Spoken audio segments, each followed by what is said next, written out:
माझ्या भाषेची कवने सखे गाऊ तरी किती, शब्दा छंदांची गोडी तिच्या वर्णू तरी किती. शिलालेखे गवसल्या तिच्या बाळ पाऊल खुणा गाठी, युगांची पुण्याई देवभाषा असे माता.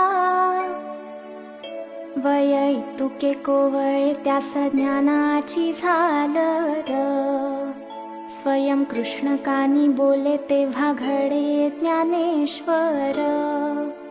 रूप मनात ठसले डोळा विठ्ठलाची आस, तुका प्रबोधनीची से करी वैकुंठ प्रवास. मन धरिता मुठीत होई जगण्याचे सोने, सोप्या सरळ शब्दात रामदासी सांगित